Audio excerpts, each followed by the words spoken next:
أعوذ بالله من الشیطان الرجیم بسم الله الرحمن الرحیم ویلکم ټو هوم اف بایولوژي.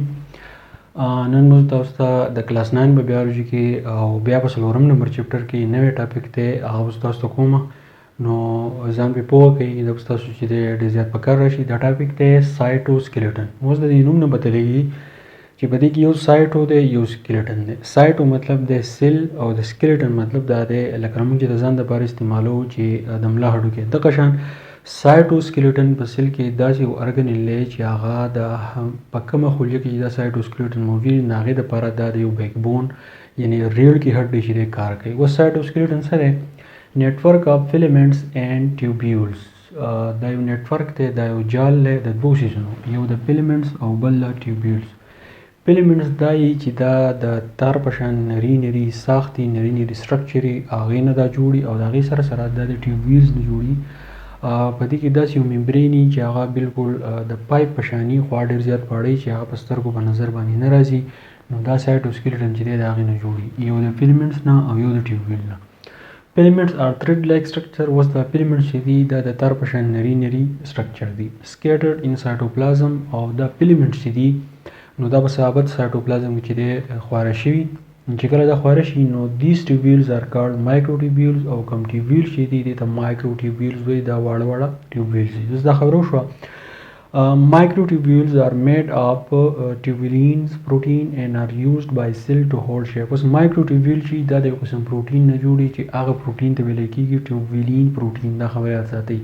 که مایکرو ټیوبیول چې دي هغه د ټیوبولین پروټین نه جوړي او د دې د کاري چې د سیل کوم سټرکچر چې دی هغه بالکل داسې نیولی.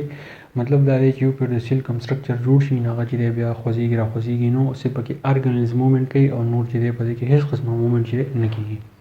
مایکرو ټیوبیولز آلسو میک سیلیا اینډ فلیجیلا. او دا مایکرو ټیوبیول داسې دی چې دا په زیاتره سیلونو کې سیلیا جوړي او فلیجیلا جوړي.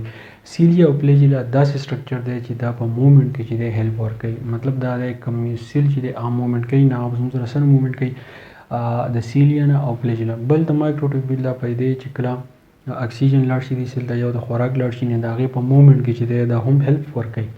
د هغې نه علاوه مایکرو فیلمنټس آر میډ اف ایکټین پروټین. او کوم مایکرو فیلمنټ چې دي نو هغه د کوم پروټین نه جوړي نو هغې د ایکټین پروټین چې دی ویلی کېږي.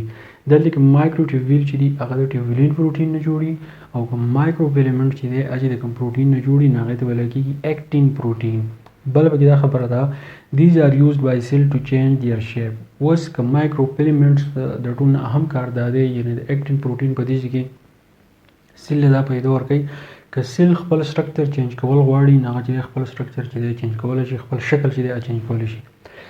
لکه بعضې سیلونه داسې دي چې هغه په پیجوسایټوسس باندې چې دی خوراک راکوي. مطلب دا دی که فرض که دا سیل دی اوس دا سیل خوراک کې ننوځي نو بعضې سیل دا کار کوي. لکه اوس دلته کې یو پارټیکل چې دی راغی نو دا سیل څه چلو کړي، دا سیل دلته کې د ځانه پاکټ لایک سټرکچر چې دی جوړ کړي او دا دانه چې کله دې ته دننه شي نو دا ممبرین دلته کې چې دی روغ شي.